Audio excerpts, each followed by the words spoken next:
good morning, people. My name is Daddy Chris, and this is Srtv London.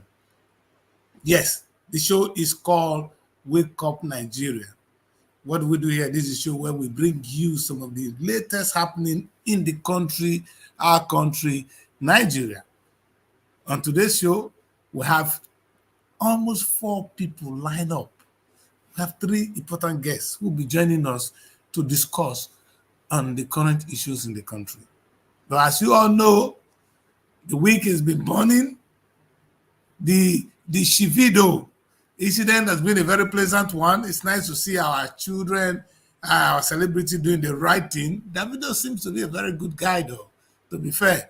He is that little Davido. You know, David in the Bible is the one that killed the Goliath. David is a good name to give to a son. Anyway, Davido has impressed everybody, not only with his humility, but his talent, and now he's now a cultured boy. And I'm really proud of him. I don't know. It would be nice to see all our boys getting married in the traditional way, keeping the African culture alive. Showing, you see, this is a blend of modernism and culture, which I actually love. Anyway, it was a good show. I'm sure you guys enjoyed it. But on today's show, we're going to focus on what we do best. We look at Nigeria as a nation. What are we doing right and what are we doing wrong? That's what I'm going to do today. But I'm going to use a biblical word today, and you see me talking about it from time to time. It's about God, what God said we should do as a people. For those, because I think Nigeria is predominantly Muslims and Christians. So it will be fair for me to approach anything I do from that religious point of view.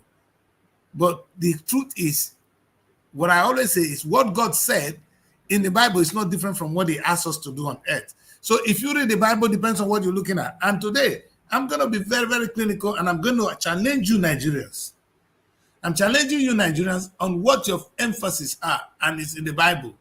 And I'm sure because the Quran recognizes the early part of the Bible as true word of God, so I assume that they're all going to play along with me as we navigate this journey. Don't touch that button. I'm bringing my girl in. She's been here. She's looking ready this morning. Her name is Mary. Unfortunately, we don't have Princess today. But Mary is here. Hey, young woman, how are you? Let's see your face. I'm fine. Good morning, Daddy Chris. Morning, how are you? I'm fine. It's London this morning. Good. London is good. We are coping. We are, how do we say it? Let me put me and you together. Maybe we are coping. Sit in the middle. Let us enjoy us. You know, we are coping. We are enjoying. We're trying to do what we do best. All right, Okay. that is it.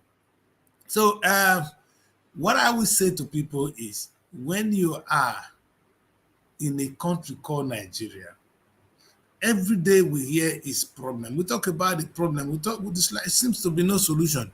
Today, I'm tracing the solution to the Nigerian problem to the Bible, what God said. And I'm not going to go in the middle of the Bible. I'm not going to go to what Jesus even said. I'm going to what God said at the beginning.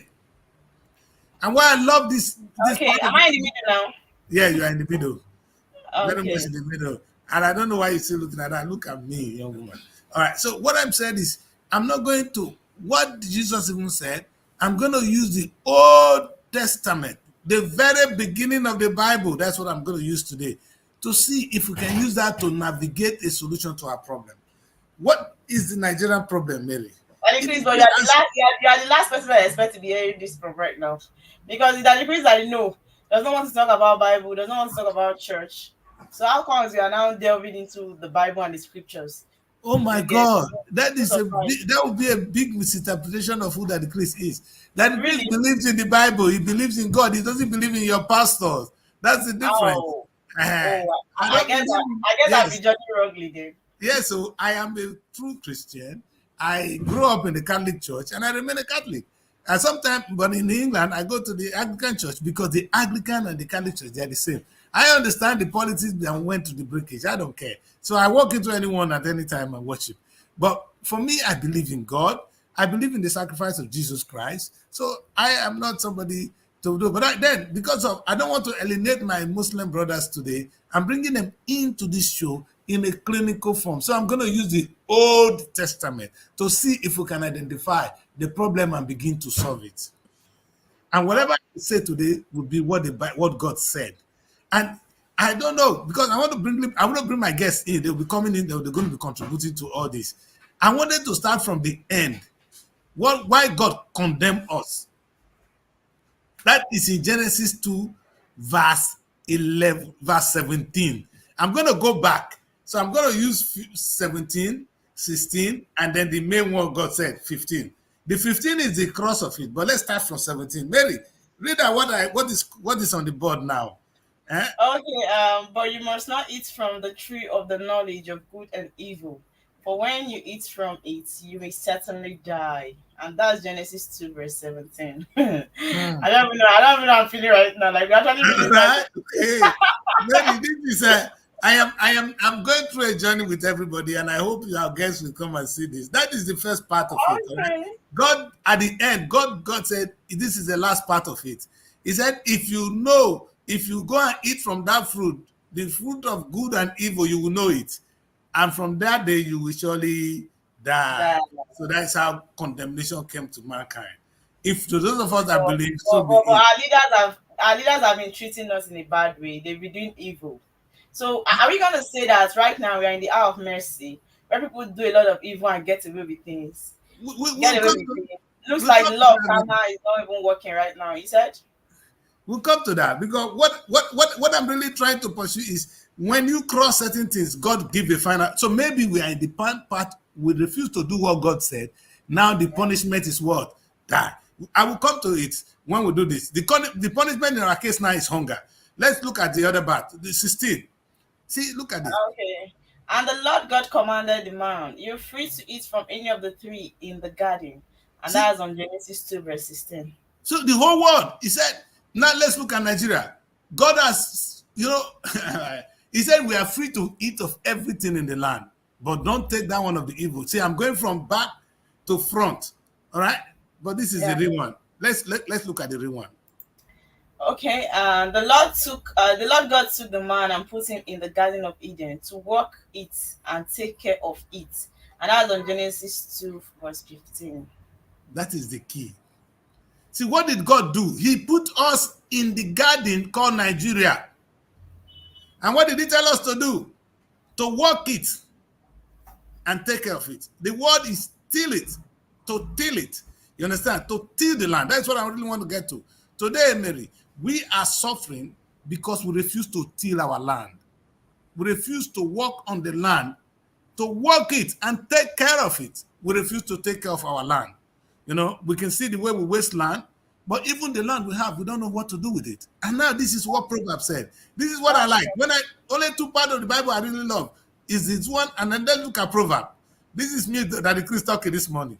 Okay, whoever works his land will have plenty of bread, but he who follows worthless pursuits lacks sense. And that's on Proverbs 12, verse 11.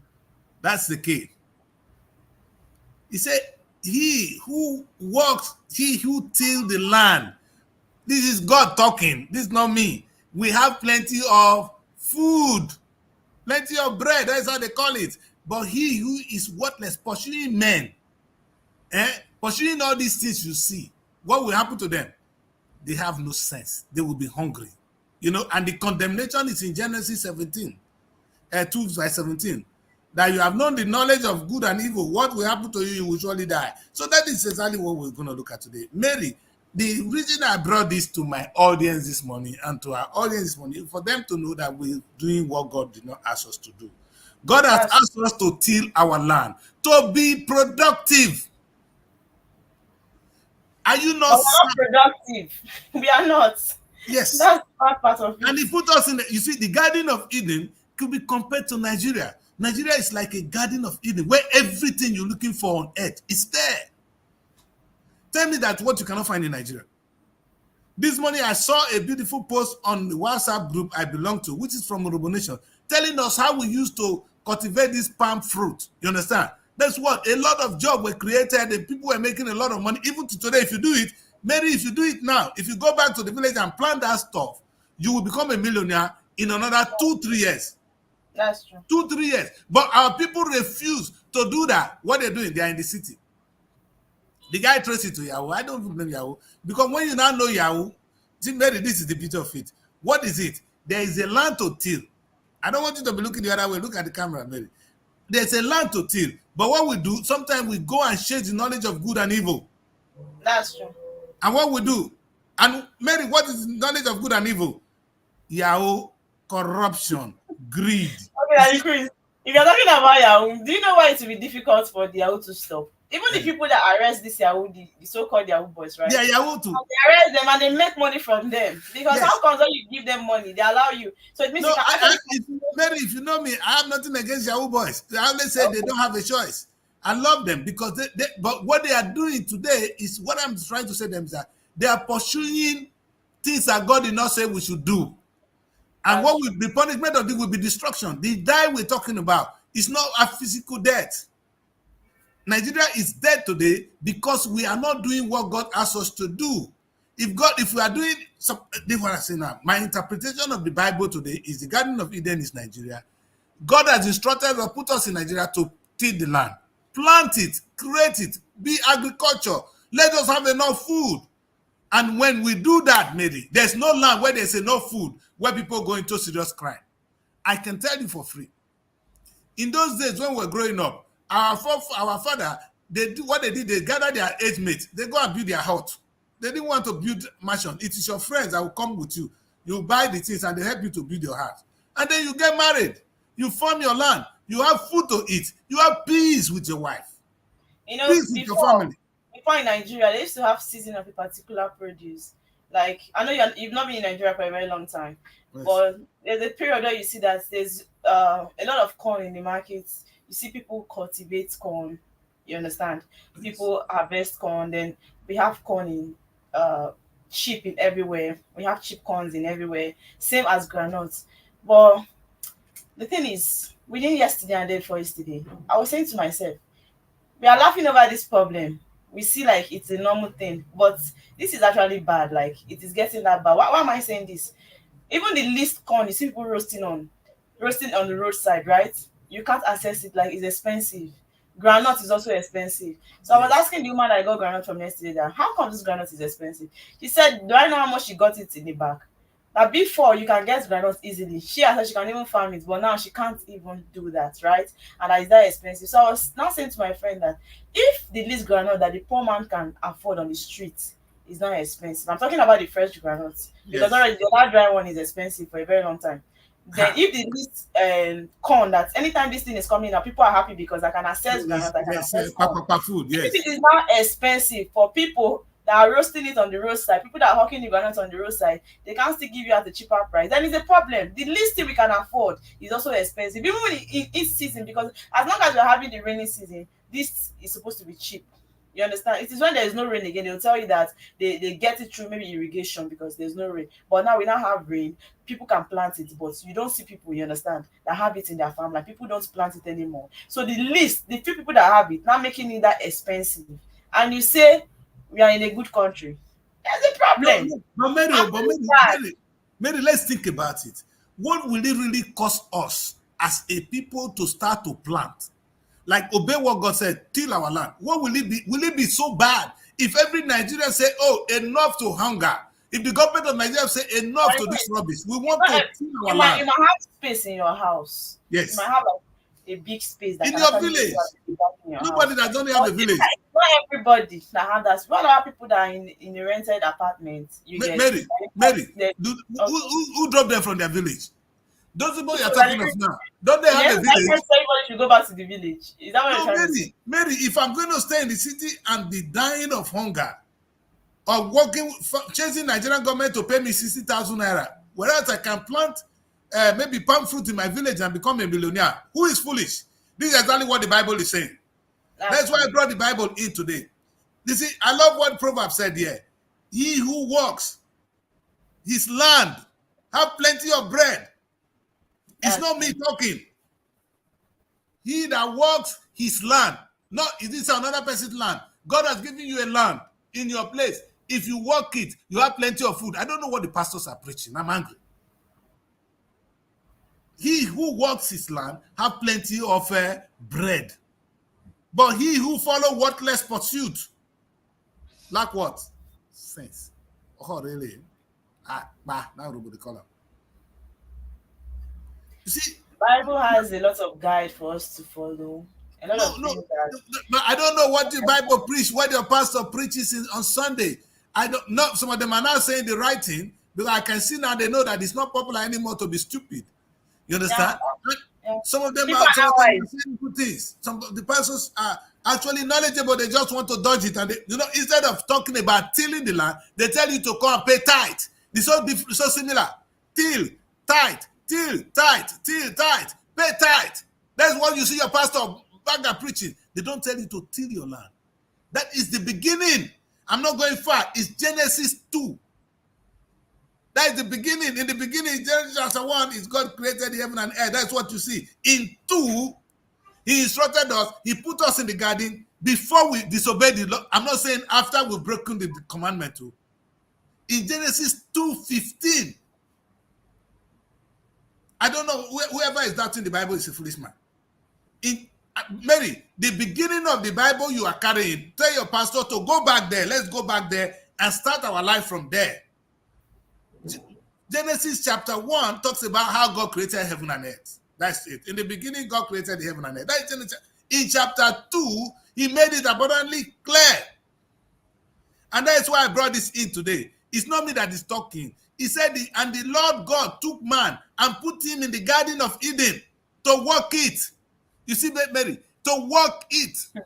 The problem started from the beginning, Daddy Chris. No, there's no beginning there. There's no problem at the beginning. Yes. And what did we do as man? You see, sometimes, there was a drama when I was growing up in my church. We say, if you were Adam and Eve. He said, now Adam and Eve caused all the trouble what we get today. Now they go eat forbidden fruit. But if you were Adam and Eve. Are you know Adam and Eve now? You see, what happened to them, Adam and Eve time? If you see, let me tell you this. It's not those that go to church and shout hallelujah that are rich. You know why? If you till the land, if you don't believe in God, you will be rich. You understand? If you till the land, you don't have to believe in God. You will be rich because you have just obeyed the commandment of God. Where are you running to, my people? Most of us are in UK today. We lack the ability now, we lack the opportunity to till our land. And it's a big cost. Because God did not, and God, this is what I love about what proverb. I went to proverb, I did my research this morning, and I'm bringing it. And I said, when our guests come in, these are things we're going to talk about. In proverb, he said, whoever work his land will have plenty of bread. But he who follows worthless pursuit lacks sense. Follow your worthless pursuit, you will not get sense. And so, when I look at these two portions of this portion today, I said we should look at Nigeria from that point of view. Nigeria have enough land for us to farm. Your government will come to place. He will not remember to tell. This is where we lost it. The pastors are not telling us what to do. The government are not telling us what to do because, of course, the government is not doing it. The government of Nigeria is the number one pursuant of. But like, even if we're talking about maybe the federal, like maybe the president, yes. What about the state governors? Why are they not empowering the local government can do what I'm saying? Maybe yes. If in those days we don't wait. When we were growing up, we didn't have government who was helping us. Like I was saying now, in my village, we don't. In fact, I said to my kings, "Are you people dead?" In those days, do you have one person called government bringing money to come and help you? Yeah, were you not tilling your land? That's true. Were you hungry? There was never hunger in my village. There was never hunger in Ogara because we were. In fact, during this, that's why every village today, Mary, go and see, they do New Yam Festival. Hardly you see a place in Nigeria where they don't do New Yam Festival. That's true. Everywhere, even like during my culture show, anytime I try to like talk to our guests about their different cultures, there is no culture that's come up in that show that said they don't do New Year Festival. Good. Every culture good does the New Year Festival in a different way. That in a different way. But there's a New Year Festival. God bless you. You see, because in fact, in my place we call it Inyeri. festival. That is What they does will that bring. mean, sir? That is a festival of yam. When you get the first fruit, when you harvest and then they have the bigger one. So that festival is so important to every culture because it's the time we celebrate what we just earned. You understand? Oh, Maybe we yeah. can't get it wrong if we do this thing right. So the question I'm asking myself today is, where is Nigeria getting this whole thing wrong? Did we disobey God? We say no, we didn't disobey God, but this is the example of how you disobey God, my people. You refuse to do what God asked you to do. How can God put you in the Garden of Eden? God put us in this Garden of Nigeria and gave us beautiful land. And he said, the first thing he said in Genesis 2:15 is you should till your own land. He didn't say go on no man's land. Till your own land. Till. T-I-double-L. That is work it. All right? We refuse to do so. And now we are wondering why we are hungry. The government of Nigeria is not talking about it. Your pastor is not talking about it. Now we are having hunger in the land. Who is here to be blamed? Me, Daddy Chris, or who? That's the question. Somebody was saying, I think 3 days ago, on the road, I overheard one man saying, let me just tell you the truth. It is this hunger in this country that's making it look as if this our country is worst right now. It is the hunger. And because people cannot go to the farm. You were just complaining to one woman. Because the way these things are expensive, people cannot afford it. There's that hunger in Nigeria. And that's why Of we are course. having problems. And, And and, you now see high rate of crimes everywhere. there Because people will are be, in struggling so fact, that they can. when you made it, but he who follows worthless pursuit, what will you have? You don't get sense. And when you don't have sense, what you have is what we have in Nigeria now. Yeah. Kidnapping, quarrel. If people have enough job to do, if our culture was to go back and till our land, if that is the narrative we're selling to our children, that it is important to till the land, perhaps if the pastors are not trying to rip you off and they tell you how to till your land, perhaps we'll not be where we are now because everybody will be That's tilling their land.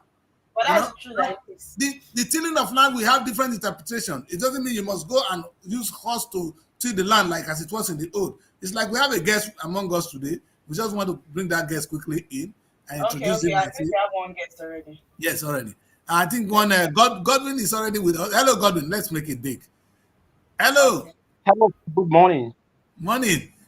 Your light is blurred a little bit. I don't know whether you can be in the center of the camera. We can deal with that, but if you can just be in the middle, it will help so that we see you well. All right. We'll bring him right back. We'll bring him right back. What's in the middle? We want to have him. He's a fine young man. He's here to make our day beautiful. Okay, I think he's in the middle now. Yes. All right. I'm just quickly add him to the show. Yes, we can live with this. Can you hear us? I can hear you. Good morning. Morning. Welcome to the show. This is Wake Up Nigeria, and please could you tell us who you are? Let us know who this fine young man we're dealing with today. Thank you so much. I'm Comrade Edwin Agbadam Peter. I'm calling and speaking from Iteta, local government in Rivers State, Nigeria. Oh, you're from Rivers. Kai, Rivers Yeah. people, wicked people. Is it wicked We side can or Fubara side? That is what we come to find immediately. When we hear Rivers, we say, are you from wicked or you're from Fubara? Because your state is in anarchy. Good morning once again to Mary Obianoji over there. Nice Thank having you. you. Good morning. I must be straight and announce the objective. I am Wike's camp, and that is where the government and power belongs. We cannot bring somebody that is sentimental here. No, that's good. No, that's fine. The guy has his own side. I like How it. can you find me on Wike's side? Somebody that is stressing your present governor. How do you know? Listen, let me tell That is your side of the the story, president- Mary. Let him finish. the Yeah, go on. present government. Listen, hello. Yeah, where The would you? present government, under the leadership of His Excellency Similayo Fubara, said it in one of his broadcasts that there are two factions of government in Rivers State. He said so, not we. Okay. So he believes that there is a government of former governor of Rivers State in the person of Nyesom Wike, the Minister of Federal Capital Territory, and there is also his own faction of the government. So he said that there are two factions of government in Rivers State. So we who are of the other faction, like he said, we are loyal to our boss, and that is the one who brought him into power, like we all did together as well. Wait a minute. So wait a minute, comrade. I'm happy we Yes, have sir. a senior comrade who's going to join us shortly, joining us right away too. Let me just add in because what you said now is a big submission. Hello, Treasure Timmy. is our public affairs analyst. He's going to be regular on this show for your information. It's going to be daily now because we need to have him here. He knows how to dissect it, well knowledgeable, and I'm happy to have you again this morning. Hey, comrade Edwin, he's from River. He's not originally from River, but his reside is River. He's a Riverian. Let's put it that way. I like to use the word Riverian. So, Treasure, welcome to the show. Yeah, good morning. That is good. Good morning. Good morning. Morning. Good morning. Yes. So we have a young man here where my topic of today was a bit different, but it's nice to have this kind of beautiful conversation. Comrade Adam Agbadam, Edwin Peter, just said that he's pro-Wike, that there are two governments in River State. That, if I'm right, comrade, that there are two governments in River State, and he belongs to the Wike camp. I wonder whether Wike is still a governor. But he said, and I wonder, he's claiming that it was Fubara, the present governor, that said there are two governments in River State. How true is that? Well, thank you for having me again, and thank you that you have invited me to join the train. Yes. It's very unfortunate, what is happening in River State.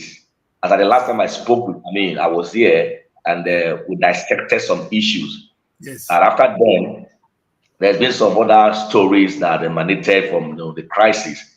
And frankly speaking, I think that River State should not be in the news for such kind of dirty politics. I must be very honest. We cannot have two governments in a place. It's not possible. It's not like you saying that you should have two husbands, Exactly. in a family or two wives. Okay, you can have two wives, but you cannot have two heads. That means a husband. Yes. It's not possible. Two husbands in a home. It's not possible. Anyway, we learn that some countries are practicing it. That's their own. But I'm saying that biblically, by what we understand in the Bible and the laws that God gave to us to guide our living, our daily living, there cannot be two masters in a boat. It's not possible. There can't be two captains in a boat. One person must be the leader.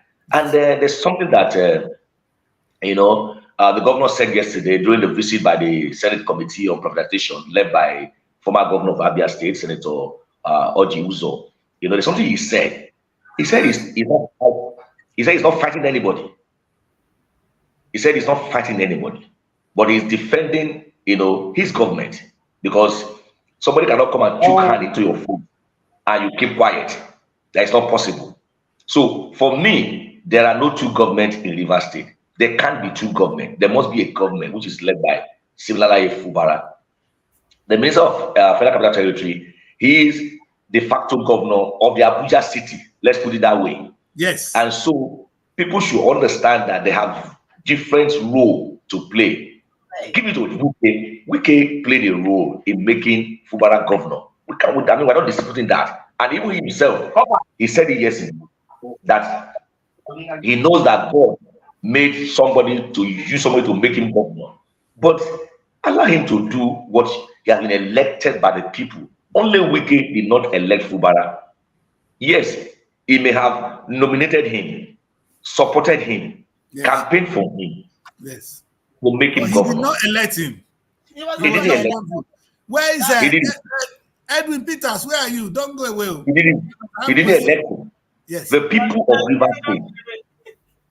The people of River State elected Fubara as governor.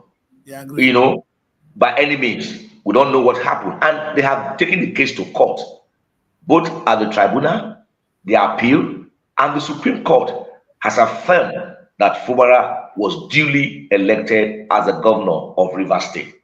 Yes. So therefore, allow him to perform his role as the governor. Yes, he may refer to you as his leader in taking decisions, but in a situation where all the decisions as governor is being taken in Abuja, he cannot attend meetings, he cannot do this, he cannot do that. How do you expect the man to feel? There's a level to which you can spoon feed a child. He will revolt. A time will come, he will say, "Mommy, I'm a big boy now." I remember those days. Yes. When I was in higher institution, when I got admission newly, and I went back home for holidays, and I was waiting, and my mom came. I'm the first child, the first son. My mom came and wanted to open the bedroom door to pick up something, and I said, "No, who is that?" And she said, "I'm your mother, and I gave birth to you." I said, "Oh yes, you're my mother. You gave birth to me." But Yes. I'm a man now. I'm a full-grown man. Yes. You can call me understand? now. Yes. Yeah, because then I was above 18. So Yes. I'm a man. You can't just come in like that to see my nakedness, so Yes. to say. But Yes. she's me because she's my mom. She has Yes. the right at that time I to see watch it. I everything. take care of it. Yes. It's not so. So at that point, she realized what I was saying. So what am I trying to say now? You have assisted him in being elected as governor. Why not guide him and allow him, but not by taking charge of everything? You appointed commissioners for him. You appointed the local, all the people that were elected. Only you nominated everybody. He even said it openly that he bought forms for everybody. I mean, what kind of thing are we doing that?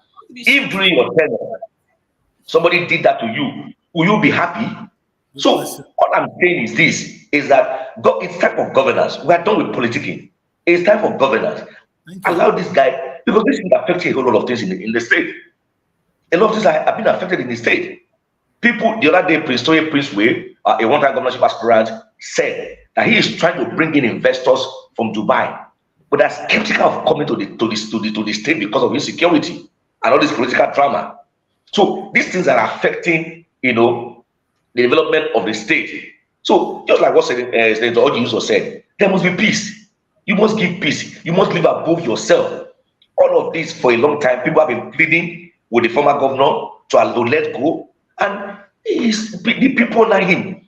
Where on earth will you see or have you seen that the tenure of a local government chairman is being elongated or is being, it is not possible. The same people who are complaining today, who are protesting today, some of them came in as caretaker committee chairman for 9 months.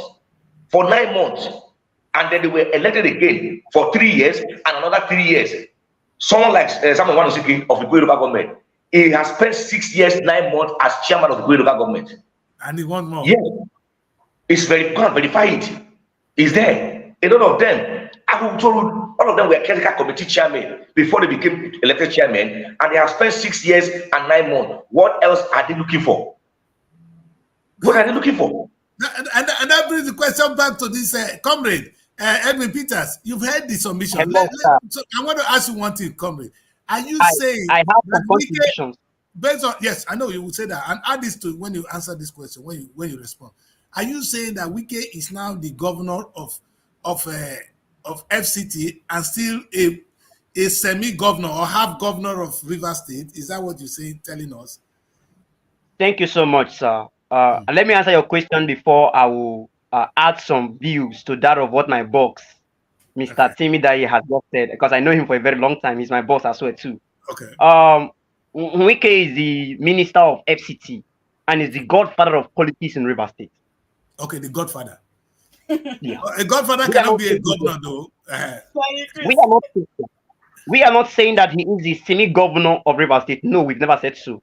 Okay. We are not saying that he is the governor of Rivers State. We are not saying so. But we are saying that he is the godfather of politics in Rivers State. And since when? For the fact that since when? No, let's put time because we're going to come back to this. Since when did he ascend the throne of the godfather? Because somebody must be godfather before him. When did he become? Somebody was there before him. Somebody was a godfather before him, and then he came in, and then he brought his own dynasty. And this fine. So I'm just trying to say so that we can look at time. We're going to trace you back later. So we're going to remind you of this. Now, for the fact that he brought a political structure that came to be, and then brought as well too people into power and empower people. He becomes the godfather of recent politics in Rivers State. Let's put it that way. That he's the godfather of recent politics in Rivers State. Because I'll take that from you. My organ, every one of us here can know very well that Governor Wike single-handedly appealed to the minds of governor aspirants of the People's Democratic Party during governorship election, and then he appealed to them. He told them, "Don't do this thing. Let this man go." It's just like let's bring this scenario. Oga Timida employed me back then at Love FM to become one of his freelance marketer. By the time I begin to do things out of that line, I am trying to show that I have somebody else in which I am working for and not him. And so we single-handedly brought him in power. Now he appealed to us to vote for him, and then we voted for him. All those local government chairmen you're talking about, Oga Timmy, they worked for the success of Governor Sim Fubara. They mobilized, they brought in their capital, they did a whole lot of massive political activity that brought Sim into power. And you cannot just be ungrateful to them all of a sudden. You are talking about being a man. Not every man that is above 18 years that are man enough. I hope we are all aware of this. There are some men who are above the age of 18 years who still yet does not know what to do and how to do things rightly. We all know that Similaye Fubara, the governor of Rivers State, was never a politician. He doesn't know the business of politics. And he doesn't have a knowledge of how politics is being done. There are so many unearthings, and then as well too, so many taking over that are taking place. Okay, comrade, before you respond, I just want to remind you that the time of politicking is over. It's time for governance now. But let me allow Treasure to come in. Yes, go on, sir. Let me talk to my very distinguished. It's a long time I've not seen him. He absconded from me. He abandoned me. But that's what I'm meeting here. I'm sure they know each other. They know. Good. Now let me correct an impression here. Nyesom Wike is not the godfather of Rivers politics. Nobody gave him that title. Take it anywhere. We still have respected elder statesmen. So where do you put Peter Odili, former Governor Peter Odili? Where do you put him? Where do you put former Deputy Governor Gribe Toby? Where do you put former Governor Anna George? Where is he? Where did you put him? Where do you put all those people? So is he? If you were saying, hold on. That's exactly what I was asking. Go. What we're saying is this. Yes, we cannot take away the fact that former Governor Nyesom Wike is a political, giant. We're not disputing that fact. Let me let you know that it did not appeal to them. They were coerced. Let me use the word coerced in accepting Fubara for a reason. You and I know that reason. He was the former Counter General. He's not a politician. And so, and you say that he was the best among those candidates that contested the election? He wasn't the best. He wasn't the best. And remember, there were rumors there where even if EFCC were looking for Similaye Fubara, they declared him wanted, and he was in government house all to that time. Now, you and I know that the current governor now. So that we know, this current governor now was declared wanted by EFCC. Yes, he was declared wanted by EFCC. Wanted by EFCC. And the community of the former governor covered him. He was even living right in his bedroom. Peter, wait. You and I know. Please, calm down. He was declared wanted. He has said something. He said every action he took in office as a Counter General were as a result of approvals he got from the former governor, his boss. Very clear. Is there any proof that can be stated about that statement? Now, hold on. The reason why he was being protected, because then he had no immunity. He had no immunity as a Counter General. So the reason why he was presented as a candidate was for him to have immunity so that he can also cover the former. We all know these theoretics. Let's not debate about it. Now, if you say the former governor spoke to the mind of those other people that contested against him, and I will tell you, no, there was a lot of tension that night. I was there at the venue of the PDP primaries at Obiwali Cultural Center. I was there. And we all knew what happened. We all knew it was when the governor drove in, former governor drove in, he had a meeting and said, look, I'm choosing Similaye Fubara. Everybody should go and queue behind him. You see, that apart. God works in so many ways. Maybe that's the way God wanted Fubara to become governor. What we are saying is this. In other states, we have a Akwa state. Godswill Akpabio, who today is the Senate president, brought in Emmanuel Udom, who was a banker, above this other guy that was his SSC then. I'm trying to remember his name now, who became the MD of One, Free Expo Zone in One. Okay. Now made him governor. The first tenure, you know, they were good until they had issues and they went their separate ways. Akpabio did not disturb Udom from governing Akwa Ibom State. He never, one day. Even Udom did all over, he did. Now Udom chose the current governor Umoeno above all that were above what's his name now, Basi Akpan, the former senator who ran on the YPP. We all know this politics. But today, have you ever heard that Udom and Eno are fighting anything? No. There is no transition. Why can't it be in River State? That's the question we are asking. Why must the governor take orders from Abuja? Why would the commissioners not obey or take directive from the governor? Because he's a small boy, so to say. Those are the things we need to look at and stop this division from nowhere. I am against the fact that what people are doing now is Nyesom Wike contesting as governor of River State. Why the protest in support of him? Why everybody going around the whole state to protest we are in support of this? What is he contesting for? So what is the protest all about? To destabilize a government. You all say you work together to put him there. So what has happened? You are sabotaging the effort of the governor. You are working against him.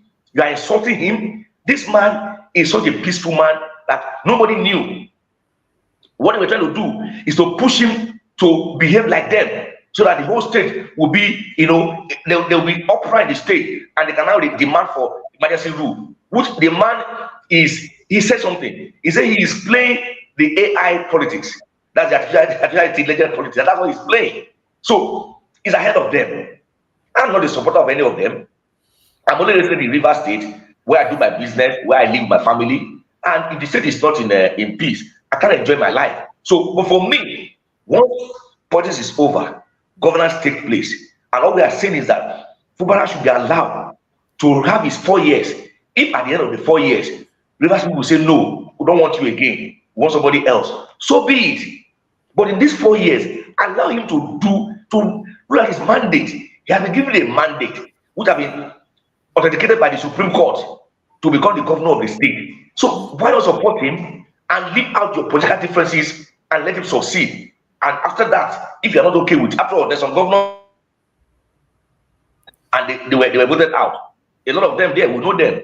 Even it happened in Lagos, where the president now, Tinubu and Ambode had a disagreement. And of course, he wasn't given the ticket for the second tenure. Today, they are back together as friends. That's politics for you. So allow him to finish these first 4 years. If it's not okay by you guys, then you can vote him out or bring in a new candidate. It's as simple as that. Stop causing problem in the state by all these protests here and there, and then causing confusion in the state. In fact, thank you very much. If I had the chance to ask Wiki that question, I would be asking him, you brought somebody to govern the state. Thanks to you, you are the political godfather. Credit to you, sir, for being the kingmaker. The question now is, did you not bring the man to help to develop the state? If that is the case, what you're doing now is in the interest of the people, because you are doing it for your own self. So that's the question here, you understand? Because for you, like you rightly said, when Tinubu had issue with Ambode, he waited until the 4 years. He didn't try to, in fact, he had all the power, because Tinubu was more powerful then, to say, let us even use the constitution to push him out. But as a civilized man, he said, okay, let's wait for you. After 4 years, maybe they come with me. The day of reckoning is around the corner. Why is Wike not waiting till then? And maybe by then, Fubara knew very well that he's going to face it. In fact, look at what happened also in Edo State. When they were no more happy with Obaseki, what did they do? They refused to give him ticket. Obaseki had to find his way. You understand? And that is why Obaseki. So what is happening in River State is too uncivilized. That's the right word. It's too uncivilized for a modern state. And Wike is really completely out of order here. And I wish this young man will come back and defend the case more. He's still very knowledgeable. He has his own case, and I wanted to pursue it a little bit further. But that brings me now, until we have him back, comrade, because I hope he has not run away because of my fact I'm giving on the table. It's a Edwin is bill. not the kind of person that gets But tired. that young man has a lot in his mouth. I Trust guess me. his method, He has sir. a lot Edwin is in not his the, I know mouth. him very well. Edwin is He not the has kind a of I lot person in that know. his gets mouth. tired. He I has Edwin a know can lot argue in him. his mouth. the Trust night. me. He has Edwin can worked with argue me before. the night. That's He what he has said. worked with me before, so I know Yes. him. I know him Yes. very He well. doesn't care. He's a very He eloquent doesn't person. care. He is. Yes. I He know. I has a know. lot. He has a lot. So, Treasure, I was analyzing something today, and we're going to use River State as a case study here. You understand? And I asked myself, this Wike they are talking about now, what were the productive things Wike did as a governor in his time? So that we begin. So when people in Rivers are now saying, "Oh, we have a political godfather, we have this and that," it's only politics we are talking about. We're not asking the issue of good governance. I know they're going to tell me Wike build bridges. Hello, is bridges governance? Is bridges what God asked us to do? Because what I did on the show this morning is I went back to the Bible and I said in Genesis chapter 2, it's funny because I think all Nigerians they go to church or the rest that go to mosque. So in a way, I'm safe to use Genesis. I won't use the other part of the Bible because it will alienate the Muslims. I'm saying Genesis is a book that is acceptable by the Christians and Muslims in Nigeria. And in the beginning, he said God took the man and put him in the garden of River State. That's what I want to say. He put people in River State and said, work it and take care of it. The language is actually till it, cultivate the land. That's what God said. And when we go further to Proverb, which is my last, I love Proverb. Proverb says, whoever work his land will have plenty of bread. But he who follows worthless pursuit will what? Lack sense. There'll be hunger. There's anarchy in the land at the moment. And this is exactly two portions of the Bible. I ask myself, has Wike fitting into any of this one? In his time as governor, did he till the land? If what he did, what were they? In fact, Wike team would have been answering this question. So when we talk about Wike as a politician, it's a different thing. Is he an evil man? Because if you do politics and not in the interest of the people, that's if you don't till the land, you're an evil man because you don't know what you're doing. You are pursuing what the proverb is saying here. A wise person will till his land. What has Wike done in his time in office that makes him a godfather now? That is now having authority to come and tell us what to do in Rivers. In your time, sir, what were your experience, Wike, as a governor in this regard? Well, to be very honest with you, just like what someone said the other time, that every governor has their area of focus. Sometimes some of them come in and they build bridges, they build roads, infrastructures, properties, and all of that. And some persons come in and they focus on education. Some come in and focus on modern child. Some come in and they focus on the employment generation. Yes. All a lot of tilling the land. Yes. Yes, they have their all those focus. ones are part of tilling the land. Yes. Yeah, but you see, the point is that yes, give it to Wike for opening up roads. Road construction in Rivers State was at its best. I must give that to him. And the flyovers, which were some of them were actually not necessary. Some of them were very necessary. Like the one in Rumola and the one in Garrison. Those ones were very necessary because of the traffic, in that area. Like I said, I've been in Port Harcourt since 1999, so I can tell you, Port Harcourt general. I can tell you about Port Harcourt. The one in NTA Road was very necessary. The one in Rumokoro, yes, was necessary also, because there were traffic, congestion in those areas, serious one. Like if you're going to Choba from Elios, you could spend close about, an hour or thereabout for a journey that's not more than 10, 20 minutes. So that flyover has, of course, reduced that, that part of the, traffic congestion. The one at Garrison also, if you're going to town and then you get to Garrison, it was something else there. So give it to him. Those bridges were necessary. Some road construction also. Some roads were not, passable, motorable, and of course, even in the rural areas, those who didn't have road to transport their farm products, to go sell. He actually did well. Let me be honest with you. In road construction, give it to him. He did very well. And of course, remodeling properties that belong to the state also, he did well. But some of them, up to today, are not in use. What is the essence of building a modern child hospital by Rumasi, close to the Air Force, and to date is under lock and key? What's the essence of building the Peter Odele Cancer Center at Rumokuta, until date is under lock and key. Those are the questions you ask. What's the essence of building the Rumuji market, which is the popular My One market, and many of the stores are not in place, are not given until now that the government is trying to see how he can, allocate those stores to people who actually deserve to be given those stores. So these are questions. But in the area of human capital development, I would say it was zero. For the 8 years, all we keep hearing is task force on this, task force on that. You will see a master degree holder being a member of a task force team. I mean, pursuing people. You will see a graduate being a member of a task force team. Those are the areas where I know that the governor did not do well. I have to say it because I have friends who were graduates who should be working even at the civil service. I mean, the civil service, of course, but here they are, member of task force, running on the road, trying to arrest people. Those are things that we could not. I mean, we just couldn't really understand why. The jobs that were created. A lot of agencies that were created during former Governor Amichi's regime. RSSDA, which is a Sustainable Development agency, I mean, it was disbanded. Traffic management, which was Team Arif then, was disbanded. Even the popular RTC, Rivers Transport Company, thank God that it's now being revived to start operation soon. Now, that also was shut down. A lot of companies that employed Rivers indigenous people were all shut down for reasons best known to the former governor. Now, when people are no longer working, what do you expect them to do? So they will take it to crime. So they will become agent. So it was only task force then that we had, and a lot of issues happened. Many people died in the hands of these task force members. A lot of things will happen. They will pursue you, they will run after you, they will hold your steering, trying to stop you. And one of the day I stopped by and asked them, "Is this your style? Not old? Must you stop someone and drag steering with somebody on motion? Accident could happen. You could die. He also could die.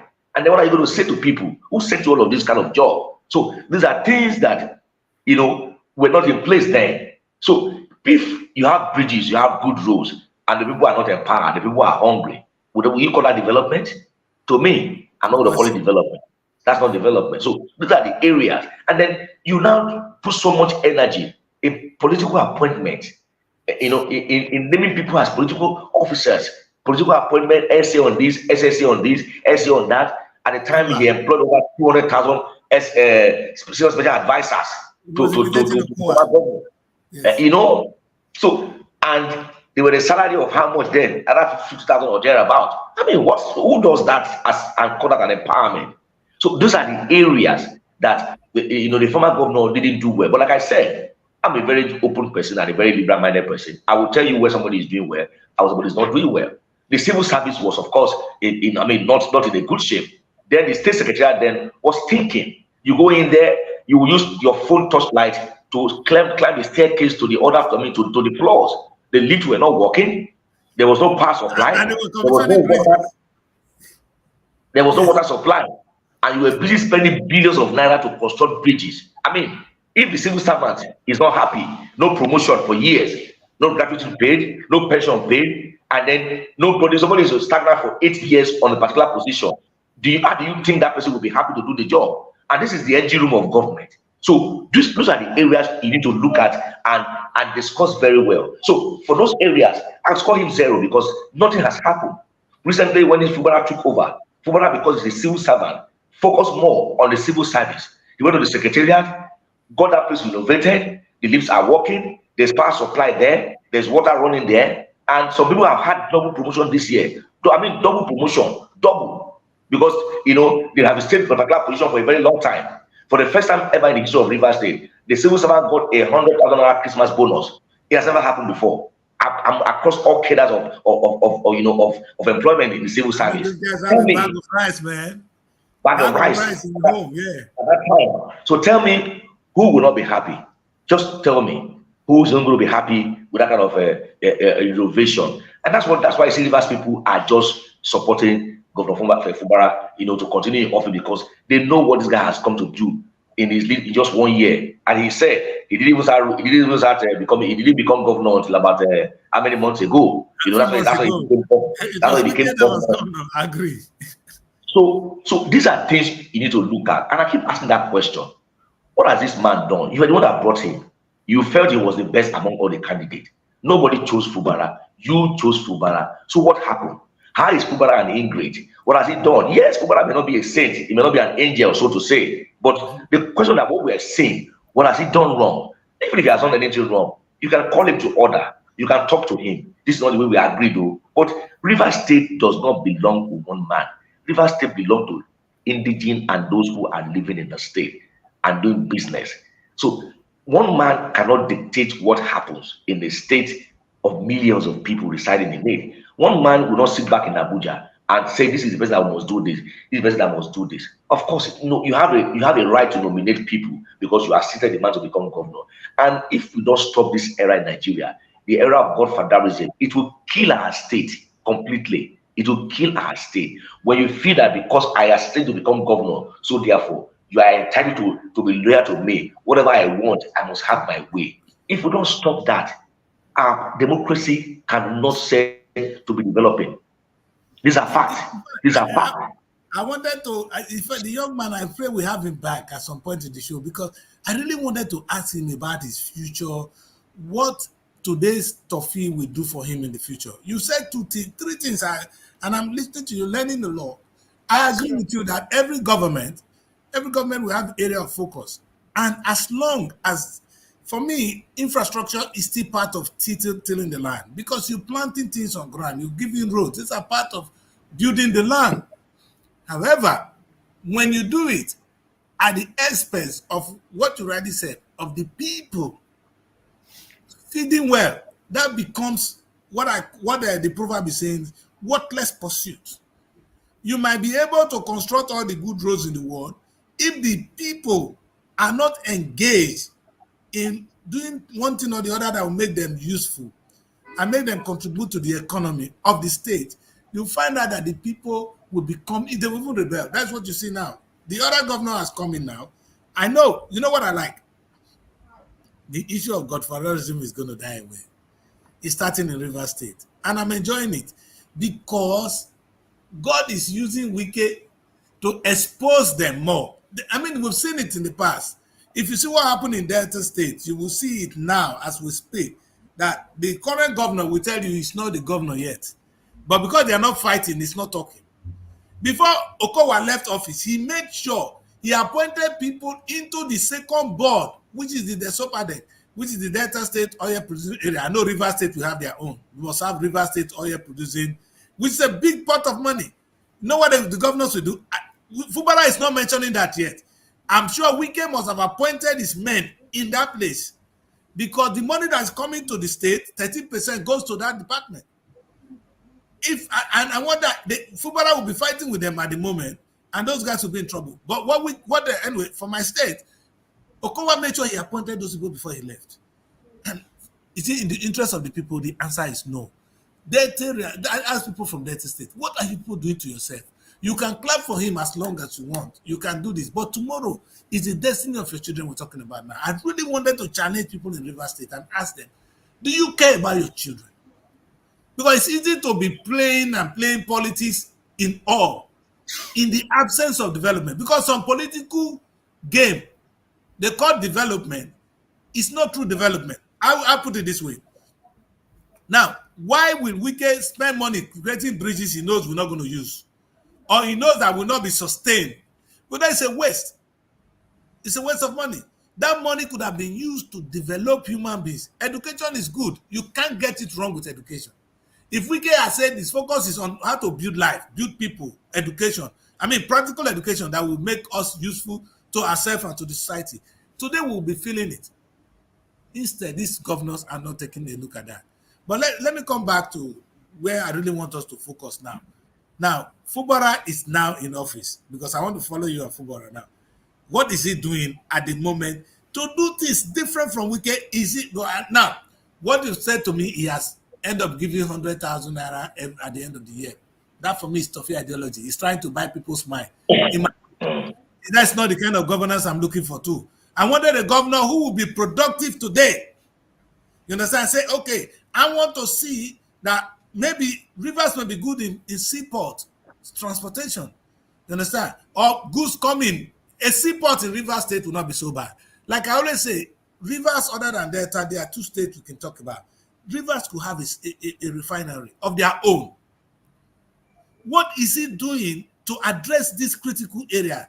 Or are we still going to run the same thing or please some people? Please, because you cannot please everybody. The moment you pay 100 people or 100,000, other people are suffering. But if you create a sustainable job, it will stay, and the state, I would say that at that time you are tilling the land. What is Fubara doing in that area? Okay, well, I'm not a spokesperson for the government, but of Well, course, you've done a lot because for him, so we have right to question you at this moment. You understand? but for me, what I have seen that despite the whole political, jamboree, whatever is going on now, the man has remained focused on one thing, and that is providing good governance for the state. For the state, I must commend him for that, because you cannot be Why called do you define names. good governance? Treasure. That's why I want a Good definition of that governance good governance. in the sense that he still goes out to inspect projects. He is trying to revive all the moribund industry, especially in the area of agriculture. There was some guy farms in Ogoni. That farm was, started by former Governor Amechi. That farm was feeding River State. That farm was feeding River State, and it was shut down by former Governor Wiki. So, reasons best for him, I don't know. But Fubara is trying to revive that farm, and if that farm is revived, I'm telling you, the cost of foodstuffs will definitely, reduce. I traveled every time to through Ogoni Road to Akwa Ibom State, and I see the kind of products of Gari. Ogoni Gari, if you ask, is very. I'm not trying to market them, but it's a very good Gari, and they know how to do it very well from that area. We have plantain, we have a lot of things from that area. So, in trying to do that, to me, if it is done, that will reduce the cost of food items in River State. Number one. Number two. Yes, we also have Buguma fish farm. It was one of the biggest. I even remember that the former president Olusegun Obasanjo was there during the commission of that project in Amechi's time, and I bet you that fish was one of the very big fish farms we have in the state. If it's being revived, it's going to not only create employment, it's going to do what? Of course, also, pump, products into the market. That is another area the government is focusing on. And of course, the cassava processing project in Ibo, which was started by, I think, revived by former Governor Nyesom Wike. There's a partnership with some foreign partners. He has visited the place and has offered, support to those to that company. And I'm sure, very soon we'll be hearing some good news of that from that place. And the road to that place was equally bad. That road is being constructed as I speak to you now. So these are things that I know that the governor is focusing on first. Revive agriculture. And of course, in the area of healthcare, many of the moribund health centers in communities are being revived. We have the Commissioner of Health, a very young, vibrant Dr. Adeze, daughter of former Governor Peter Odili, doing very well in that area. A lot of the psychiatric hospital in the Rumimbo is being renovated to at least be a center where even when you're born, you were there, you can also do it. In fact, a whole lot of things are happening in the health sector. I want to commend him for that area, for that. And when you also come to the area of employment, employing young people, he has also declared, he actually canceled the former employment that was declared by the former governor, which didn't see the light of the day, which were told that a particular set of tribe were. So it was like a kind of a community employment. He has declared it for the entire River State. And, that's another area that we also see a lot of youth being empowered. Also in the area of small-scale entrepreneurs. Recently, the governor partnered with the Rivers Microfinance Bank, partnered with another agency, and they have given out 4 billion naira, empowerment, loan to small-scale business entrepreneurs. 4 billion. That scheme was flagged up by the governor during their celebration of the 1 year in office, and that's a very big opportunity for those who are doing small-scale business to get as much as 1 million, 2 million to put into their business. That's a way of empowering the people, empowering the youth. Yes, I agree. And when you do that, you take a lot of people off the street. Those are the things you're looking at. So we also talk about the electrical village, which is being constructed. the government is partnering with another entrepreneur to build an electrical village where a lot of people who are into this electrical sales can go have their market and do business there. So these are the 8 things that the government is also, and of course the ring road project that will connect 6 local governments together, is being constructed. The Calabari project also, Calabari Road project is also being constructed, also being flagged off. And once that project is completed, I bet you the entire Calabari nation can be accessed through the road instead of water. And that's one major landmark project. I must give it up to that. And so, despite this whole thing, despite this whole issue, despite this whole confusion here and there, this young man is still in the business of even visiting sites for project inspection. He's still in the business, he still make out time to ensure that things are still being done. Roads are being flagged up. It must be an accountant. It must be an accountant. They're more prudent. Accountant, they spend money, they want to know what happened to the money. I like that. Yes, yes. And anywhere he goes to any commissioning of any project or flag up, he will tell you that this is the white paper, and that's the white paper. He will show you clearly that this is the amount that has been earmarked for this project, and he will tell you clearly. So, with what he has started doing, I believe that this should be a reason why the opposing camp should come together with this young man and let us develop the state. We're having a change in the governance of this state. Yes, politicians will always be politicians. They will say the man is not a politician. Must we play politics with everything in this country? No, we can't play politics with good governance, man. We cannot. So that's my concern. Now, he just set up the interim management committee for local government, which he called the caretaker. And he put young men, young vibrant men who have ideas, who some of them are successful in whatever they do, to come and, and some of them have declared empowerment for the people. In one local government, the man has declared $500 million empowerment for the people, that those who are doing small scale business will be given this money to improve on their businesses. Tell me, what else do we want a man to do? How do you want a man to start? This is what I call real governance, not empowering the politicians alone. Let me ask you a question. How many politicians have you seen that left office and without being given any further appointment has succeeded or is not looking hungry after some years? Hungry. Oyegu was working with Betlu Slippers, a former governor of Bende State. He was using Betlu Slippers before APC wake him up. He was there. A former governor. You said it all. You see, the good thing about this people is because what we call, that's why I want to refer to the biblical portion of today. He who walk on his land will have plenty of food, but he who follow worthless pursuit, that's what I call worthless pursuit. You understand? You see, that's why they cannot leave the corridor of power. Ibori is my brother to my village. Till today, if Ibori gets out of government, he will be hungry. Because he has not been able to cultivate other areas in his life, because it's not in his DNA. You can't blame him. When the election is coming, he's going to go around, because that's where the big money is coming from. See, they get used to this. It's like how will I put it? But it's a shame. And like you rightly said, we give all these guys now, give Wicked 10 years, let him leave office, he will be hungry. We saw your former governor, the picture is trending. What's his name now? Rotimi. He was sitting down somewhere, waiting for flight. You understand? The guy looked broke. Again, he cannot be as broke as me, but I'm comfortable because I've never been where he is. You understand? No, it doesn't look broke. It doesn't look broke. I think he's just trying to follow the number, because right now he's not in government. So there's no way for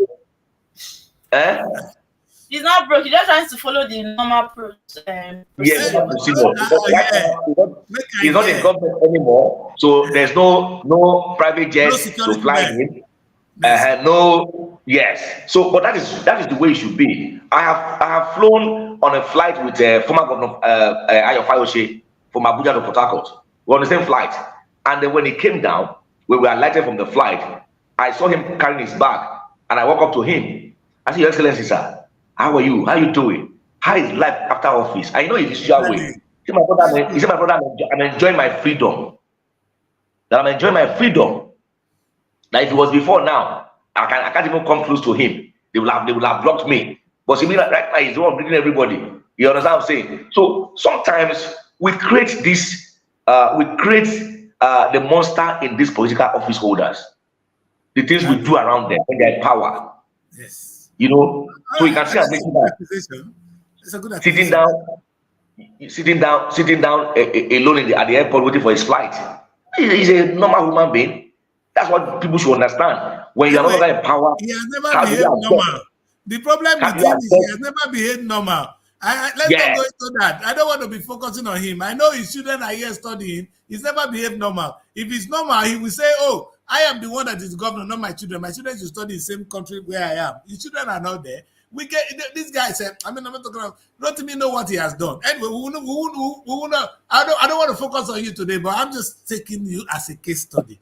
That if we go live in the office, you're gonna be broke again. I'm very sure. Because you have no background. That is the truth. You got no background. Those of them with background will never go broke.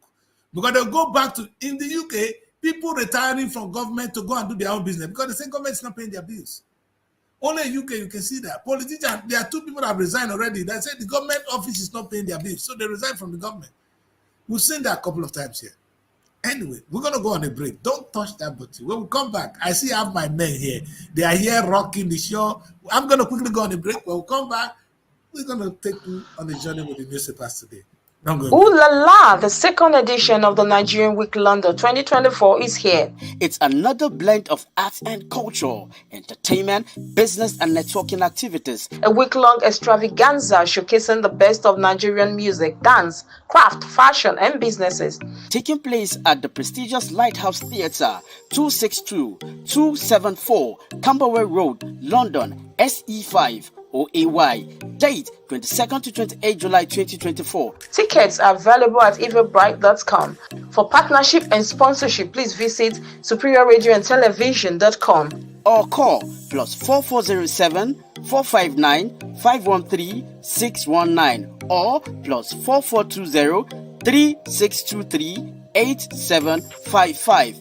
Email info@superiorradioandtelevision.com or visit our website www.superiorradioandtelevision.com/Nigerian Week 2024. Come and experience a nation's culture that resides in the heart and in the soul of its people. Welcome back, people. Welcome back. Of course, for those of you that have just joining us, I'm here with Almighty Mary. Mighty Mary is right here from Abuja. We're all looking at it. And there is our Ebo. In fact, I've never, I'm gonna refer your case. The case of just when I describe, I want to describe my guest today, and the only way I can describe him is if you remember, if you're a good fan of Oprah, if you watch Oprah show, Oprah discovered Dr. Phil, and from that day, Oprah found out that there is a talent in Dr. Phil, and Dr. Phil ended up doing the show. So we have a man here. His name is Dr. I want to add doctor to this. Dr. Treasure Timidari. He has been able to put things in perspective in Rivers State and across the nation. You're going to see more of him on the show with me, especially anytime you see me, you're going to have him because I like his input to whatever I put on the table. Right today, because we want to steal a little bit from him, so I'm going to leave what we'll be talking about and take a look at what the newspapers are saying. And we're going to look at the papers together and use that to actually tell you, because more of this you will see on this show. Mary, let's take a look at what the papers are saying today while we have our honorable Timmy with us. Okay, Mary, I think your phone is on mute. What's going on? I thought you are not moving. Yes, good. So okay, the Punch. I'll start with the Punch newspaper. Okay. And the big story on the Punch: Dangote refinery, crude supply crisis threatens oil investment. Operators warns federal government, and the rider says federal government urged to deepen investors' confidence. Dangote allays fear over refinery fire. And that story is on page 22 of the Punch newspaper. Stress tests are on bank necessitated recapitalization. Okay, CBN. That's what CBN is saying. ASU meets to avert strike in varsities, and that's on page 2 of the Punch newspaper. Federal government, banks begin talks on nationwide broadband rollout. And you can find that story on page 21 of the Punch newspaper. I would like to see. 23 billion naira theft. El Rufai sues Kaduna Assembly. I like Erufai. Erufai, And my man. Go on. And we have a story here that says National Assembly resumes plans 2023 budget implementation extension. And that's on page 2. How we killed commercial sex workers for ritual. This is coming from suspects. And that story is of the point.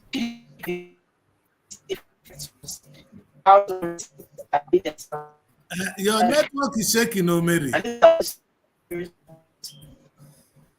Anyway, I think the last one is the PDP candidate receive APC defectors vow to unseat. Well, I think that is going to be on the state. We're coming to that briefly, but let's stay with. There's one story here that says that Tinubu backs NDLA to end drug abuse trap.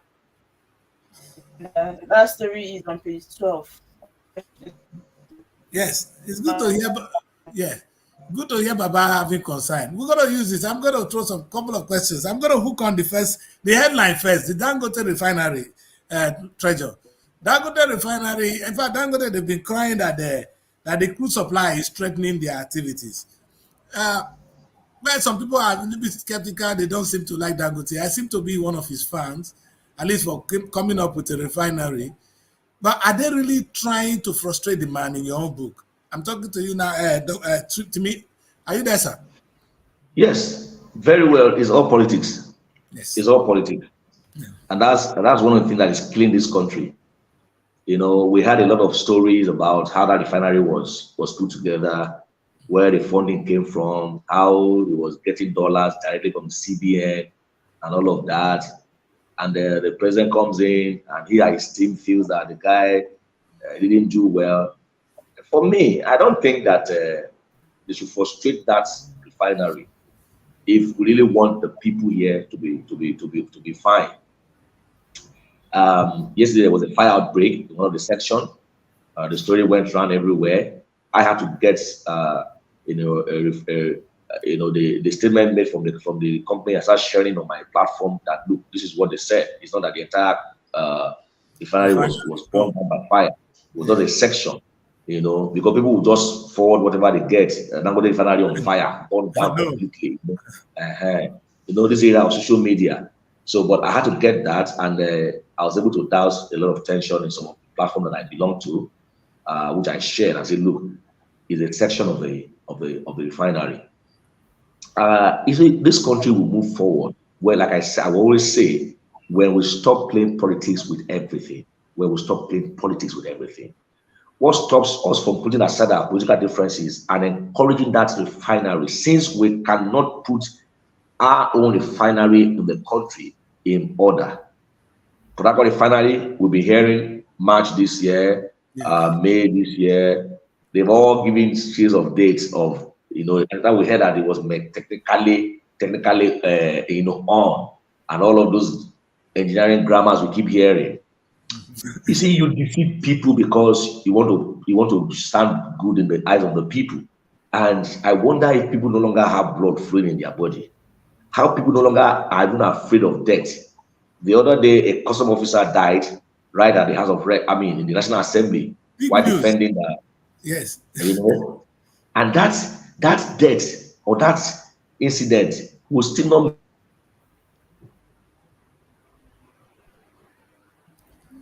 We're having a little bit of a network issue towards the end of this show. That is, to me, actually giving us an insight or his own view on the way we Nigerians play politics with everything. Okay, so these are the things, these are my challenges with our people.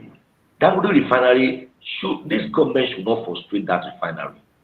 If he has taken some money, which he's not supposed to take, bring him on the table, discuss with him. Okay, this is our stake. This will be, yes. Let the refinery work for Nigeria so that we can look. It's frustrating. Averagely in a week, I spent, because of the fact that I'm even trying to manage, I spent close to about 60,000 naira on fueling my car in the city of, I mean, just because sometimes I will just park it and then maybe do some, not everywhere I go to. Like if I want to drive to everywhere I go to, definitely I will spend more than that in a week. So how much is my income? Do you understand what I'm saying? So that's why I say those people that always want to remain there because all these things are free for them. Those who are in the civil service want to be there because they want to steal as much as they can steal and all of that. So these are things I think is not proper, you know. And this notion of having every president becoming the minister of petroleum should be abolished. I It don't should be get it. abolished. Buhari started it, and Tinubu is happy to run along with it. I don't understand. Why would they do that? What's the wisdom Why in would it? they do that? Exactly. Why not bring a competent and experienced man in the oil and gas industry to become the minister of petroleum and fix this particular issue? A layman Today like we Buhari running Ministry of For Petroleum. them not to have been given What that does he know? position, it means they are getting a lot from it. No, Why but did what not does Buhari know? It's not about what they get. It's about what does these are Buhari the do to run a ministry of that magnitude. So these are the issues. These are the issues. These are the issues we are going through. And until that is needed in the board, we cannot move forward. You know, people are suffering. If I tell you how many persons come to me every day to ask for just a meal, just to eat. Yesterday I saw a woman with 4 children, a woman who has no husband, whose one is late, with 4 children, and they have nothing to eat. Before I slept 2 days ago, a friend of mine sent a message and said, look, my last child has been crying because there's nothing in the house to eat. Just 2,000 naira can feed us tonight. And I checked myself. I had to send something. Not because I have so much, but because I hate to hear that someone has not eaten, not look of even a child. You know what that means? And the guy was humble enough to say, look, just 2,000 naira can feed us for tonight. And I had to send that. I'm not a politician. I don't work in the oil and gas industry. But the people that have this money will not spend the money will not empower people. This young man is not a lazy man, that he can work. He's working, he's not getting money as at when due. And he has children that must eat. See, these are the things that people are going through. And then the federal government, National Assembly, will sit back and make laws that will keep enriching their pocket and impoverish the people who have nobody to come to their aid. So these are the things. It's a You shame. understand? So it's all politics. It's all politics. And that's it. And what I don't understand is, like you rightly said, if you have issue with Dangote, Dangote is different from this refinery. And I want something to be clear. In law, the company will become an entity of its own. The entity is not Dangote. If Dangote borrowed money to take this, then like Nigerian government can rightly go back and say, well, come, sit down. This share is coming to us and we'll give you this. But frustrating, the only refinery we have in the country at the moment that can actually be taken and maybe we'll begin to export fuel at some point. Now, frustrating it is a shame. And I wonder why Tinubu is doing this. Because I'm sure Dangote is not in the good book of this government. And it's not in the way I'm happy. I'm happy because Dangote, now you taste what is it to be on the other side. But on the other side, it's not in the interest of the country. So it has to stop, President Tinubu. And like somebody just remind me here, what qualification, what makes you run the ministry of petrol? May God help us as we move on in this difficult journey. But the bottom line is, this is the only source of income for Nigeria. That's why you all look at it. So that becomes your land. That is the agriculture you could have gone into and make more money for the country. You see what my pain is? If Tinubu choose to go into agriculture today, the rest of African nations, they are waiting for food to be supplied. They need food from us. If we take time to go into agriculture, we will feed the whole of Africa. And guess what? We'll make more money and so much influence. We'll have a say in the African politics. But the way we're going about it, petroleum. Okay. The only petrol we can have supply now is what it is. Have you never heard story of people looking for food to be coming from Nigeria? All right? And we're not doing it. The whole land is there. And you tell something, sir. When you were talking about what River State have, as I was listening to the comparative advantage. There's a lot of river in River State. River State. Meaning you have a lot of fish. I wanted to hear fishing. You understand? as a business, massive business. Because what we have in our land is fish. Other than the oil that the exploration that has come to destroy the water, I'm sure there's still fish in the land. A wise person will take, okay, this is where I have a better comparative advantage to others. Because Niger State may not have fish. We have fish in rivers. If you bring this fish out, man, what does it take to go into the water and fish? Maybe some trolleys. Again, these are things a government will do and money will start to come. Except that the federal government at the moment is busy doing what? Frustrating the only refinery we have. Well, let's hope that they will look at that. But I still want to go into this paper, sir, because time is we are running against time. I like one of the guy I used to like. Funny enough, nobody likes him. It's actually Rufai. Rufai has been my man because his style of politics, he seems to be able to defend anything he has done. I don't know why. Because it's one of those that say, oh, I did it, I didn't do it. He seemed more honest than every one of them. But here he's suing his own state again now. Somebody brought to power. Or what happened? It's like an opposition is in power in Kaduna State. I don't know the truth there. But Rufai is on the wrong book right now in Kaduna. How did we get here? He's suing the state now for, what's he saying? That they're lying against him. What is Rufai saying here, sir? Let him go and prove himself. If he say he has done right, let him prove himself. If he say he's a saint, let the court decide. So if he has sued the state government, well, let the state government also go and defend what they are bringing out. But remember that he was the one that actually brought campaign for the guy to become governor. Now you can see what is happening in the state. Yes. So it's not only the university, but their own is not being done the way. At least he's standing for it. I wish Arabello can come out and challenge people that are accusing him like this. The EFCC can come out and tell them, you understand, that they should actually investigate that is there. But why is he hiding? I'm not hearing about Arabello again. I wish he can come out and... Mary, you people in Abuja will tell us where you guys are hiding former governor Arabello. To come and defend him. No, he didn't even come out for once to even defend himself. Now, what kind of thing is that one? But you guys are hiding him now, Mary. Unless he's hiding in Abuja. The last time we know he was the governor of Kogi State, right? So I don't know if he's still in Kogi or is in Abuja hiding. Because we can't hear or see him. You know he has a very fine house in Abuja now. If Tinubu want to chase somebody, Tinubu, I know he's not in the good book of Tinubu, but Tinubu not being able to fish him out is a shame too. Anyway, because if he's in the good book, maybe he has gone to the ballet for Baba. What is happening in Kaduna State is good for democracy. I like what he did. Yes. Yes. I like the action he has taken. Rufai is one man that, apart from the religious fanaticism, he's my man. He's my man also. He's my man. He's a very outspoken person. He's one governor who ruled with technology. He's always with his iPad anywhere he goes to. Whatever he does is always online. So I like what he has done. Let him go to let the court decide. But I hope there will not be plenty of injunction and counter injunction as we see in all the courts in Nigeria now. Because the next thing now, the state high court will give another one. Ex parte motion, and then the federal high court will give another counter ex parte motion. You know, let the legal boys breathe. That's what happened. When things like this happen, the legal boys will breathe. Because Tinubu say make we breathe now. The legal boys are not breathing, so it's an opportunity for the legal guys to breathe. Anyway, now again, government ASU me to advise strike. Again, these ASU people, the last time I was really angry with ASU. ASU, they are the brain of the nation. These are intellectuals. They've seen the way education is run in other countries. I am deeply concerned that all they talk about is how their salary can be increased. We don't have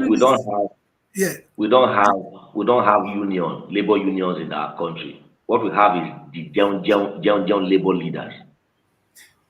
Where you say you know what I mean? You know what I mean? You discuss tonight. You make some noise, and then in the night they call you and pass across some things to you. The following morning, you go and speak grammar to us. You understand what I'm saying? Let's stop all these things we are doing. All the political leaders, watch out for their children. They all school abroad, so they are not bothered. That's it. And the professors, they talk about increment of salary. They are not talking about how education system will be improved in the country. Thank you, sir. That's a problem. Now, All you keep hearing is increment of sir, salary, if backlog a of salary. private, thank you, Treasure. If a private university is operating successfully, steadily, and of a good standard in Nigeria, they don't have facilities. Most of them have quack rooms. That's where they turn out.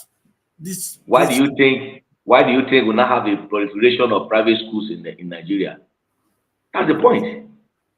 That's the point. Because the ASU people have failed. You see, ASU cannot give me any excuse that they are there.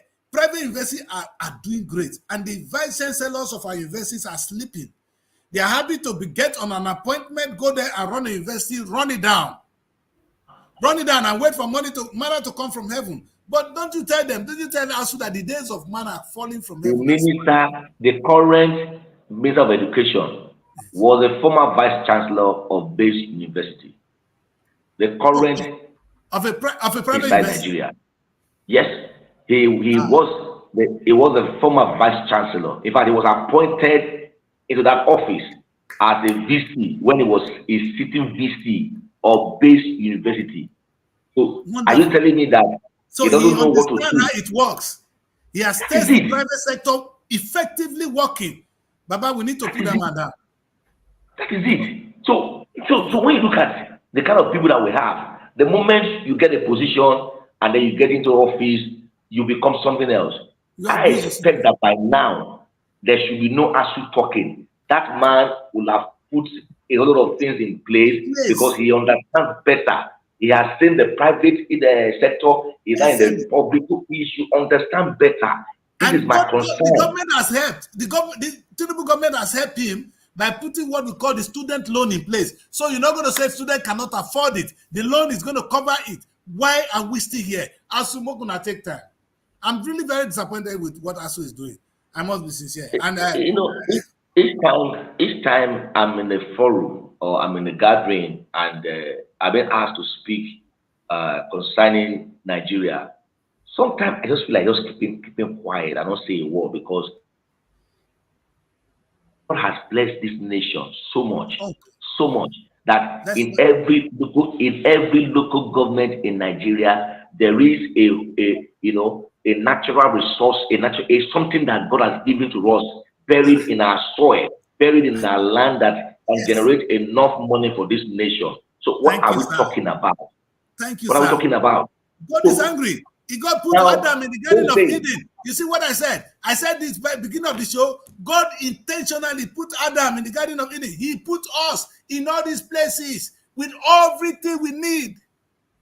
When I was growing up, we used to hear about the Kano Pyramid. The Kano Pyramid. What has happened to Kano Pyramid? Granite. What happened? Yes. What happened to the cocoa in the southwest? What happened? What happened? Look. I come from a community where you see young men building houses through farming, selling their products, selling yam.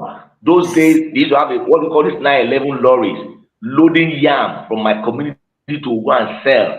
Now, there are no roads again. The young men are no longer into farming because they have seen politics as a way of survival. We are killing ourselves in this nation. Agriculture should be the order of the day. Agriculture, I keep saying it. Of Nigerian politics.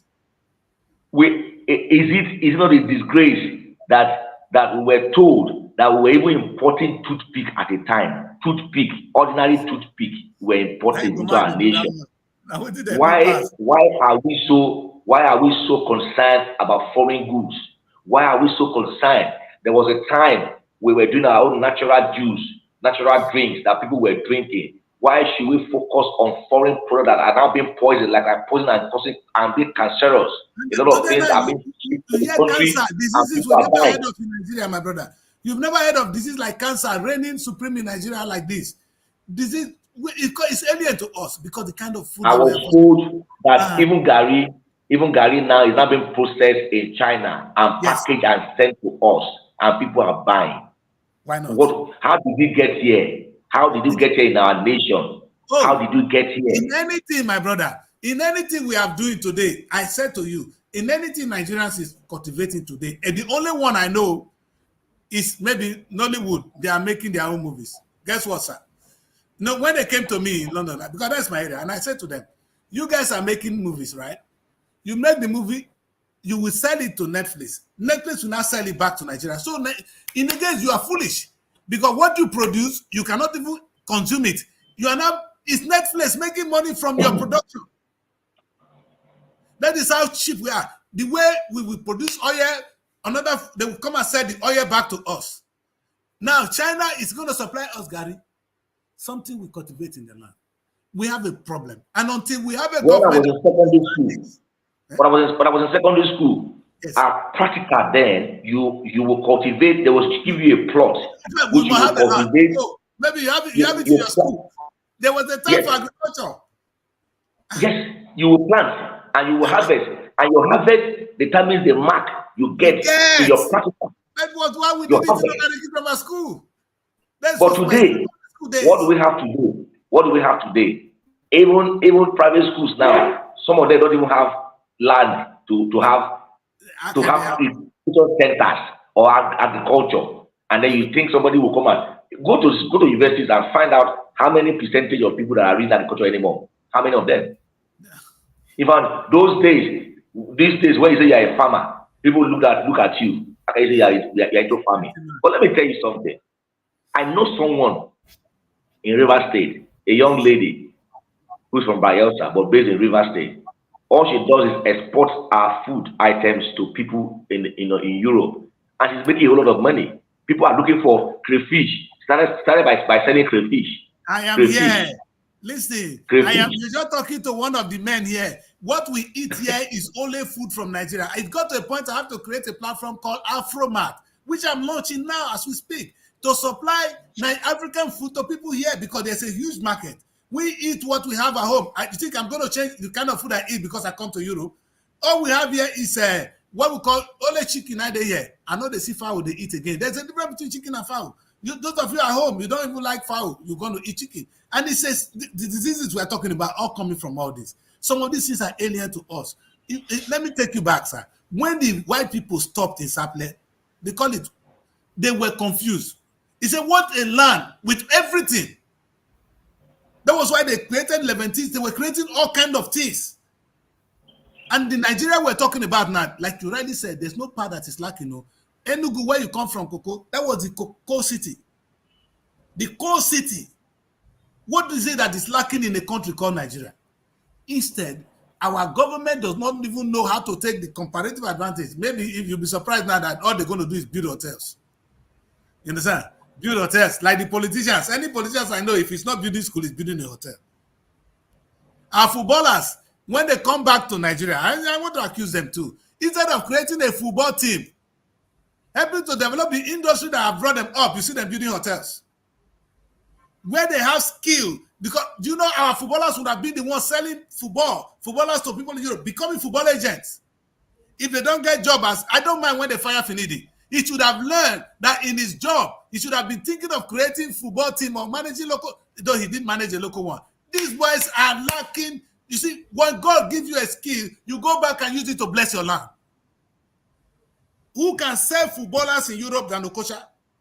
Who has stayed here, played with them, understand how the game works? Is it me? That is new? No, I know nothing about it.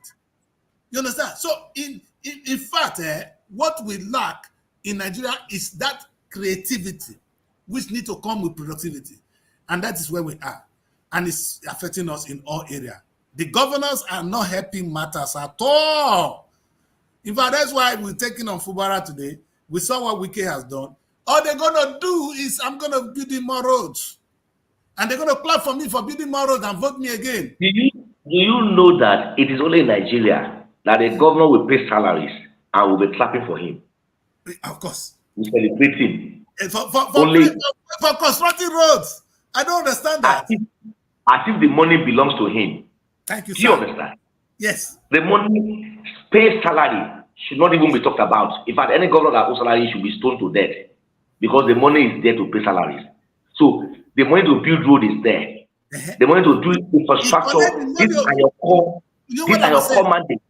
You know, Yes. sir, Treasure, you know what I said too? I said, what is the barometer for testing a good governor? That's exactly what, and you've been able to help me with some.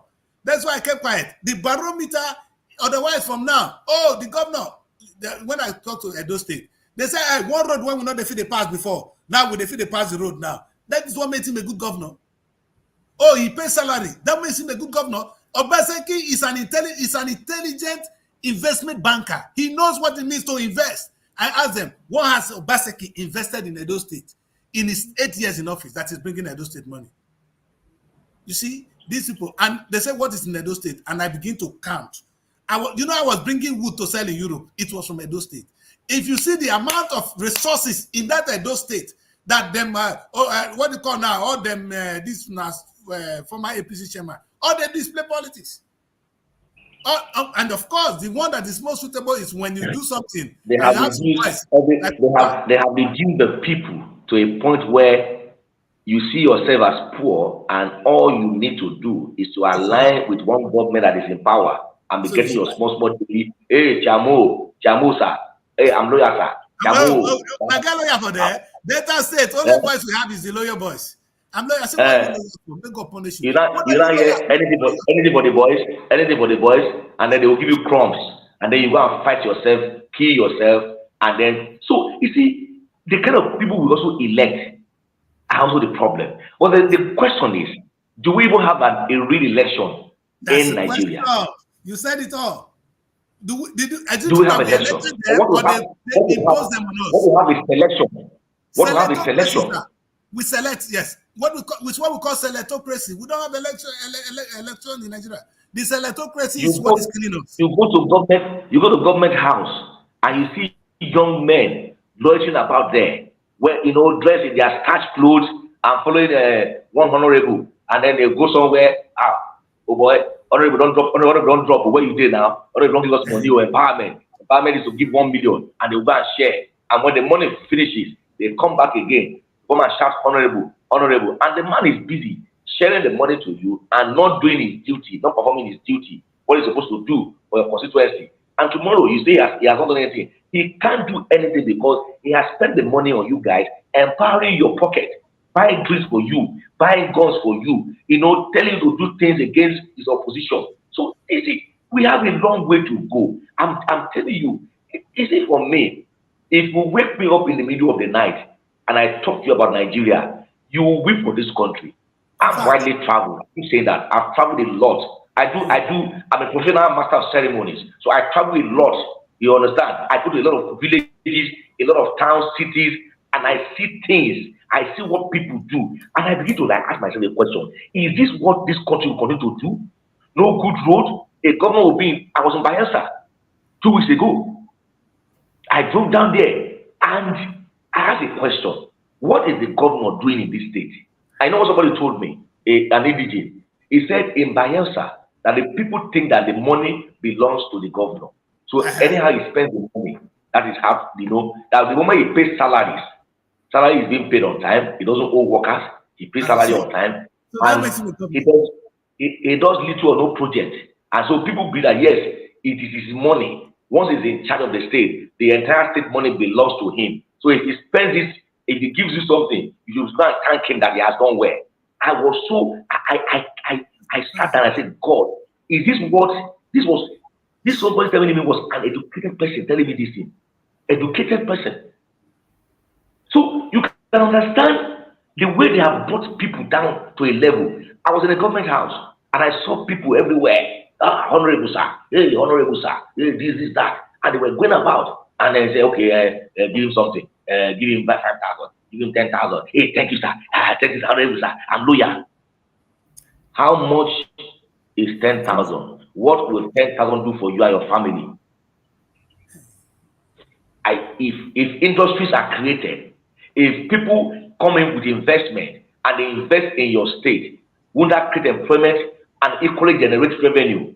Abia State today should not be poor. Aba alone, the revenue that's generated from area market in Aba, if it's well positioned, it's enough money that should be bigger than even the state revenue from the federal government. I'm telling you, if Aba, I think if you go to Aba market, I believe one of these days, if your organization can send some, maybe can do a report on Ariara market and show the world what is happening there. If you see what is happening there, you will know that this country is blessed. This country is blessed. All the shoes we buy from Italy are produced in Aba. That's They true. are produced in Aba. The clothes from Turkey, the suits from Turkey can be produced in Aba. In Aba. Why not encourage? Yes. Thank you, my Why brother. not encourage that place to be the China or Taiwan or this nation? The market is big. The market sells a lot. You get a lot of You our clothes. understand? There was a time Why they don't invest in the market? yes, there was time the army were buying their boots from Aba, from Ariara. There was a contract then. I don't know if it has stopped now. Because if you go to Aba in a small place, you will see what they are producing there. If they are encouraged, if they are giving some little assistance to empower them, that place alone, the revenue from that place alone, the tourism, the people that will be coming from outside the country to come and buy things from there, you will generate more income for the state. The government of Abia State should focus more on that market. Ariara International Market is a cash cow for that state. Are there good roads there? Are there lights there? Is there light? Is there water? Are the shops conducive enough for those, those guys producing?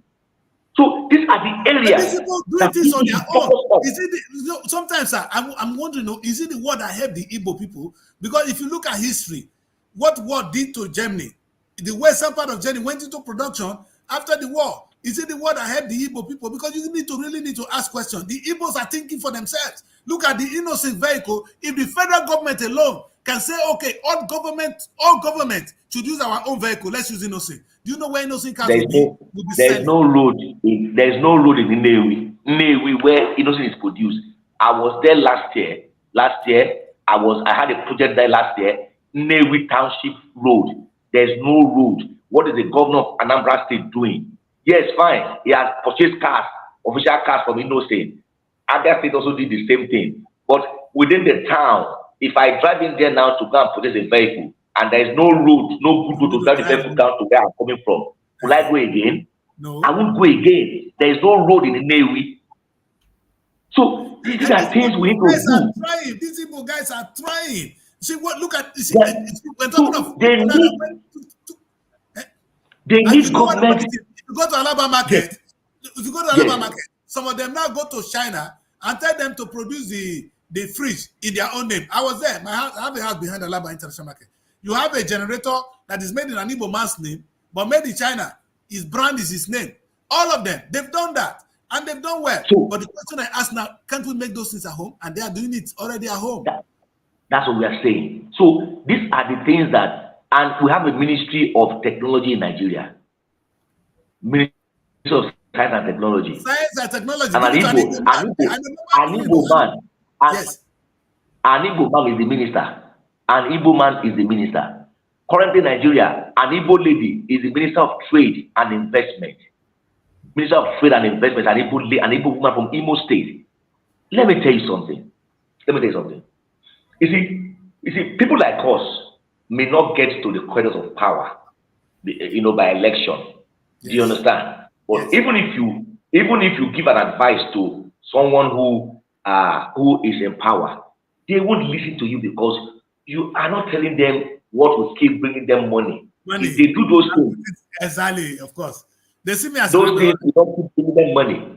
So, but at the long run, my brother, Abba, oh my God, Abba, if maybe after now we can talk, if you can do a report on Ariara market, and I was only listening to on your state. I thought was massive. I didn't know of this Abba. Abba is the hallmark of production in this country. Is it clothing? Is it shoes? Is it belts?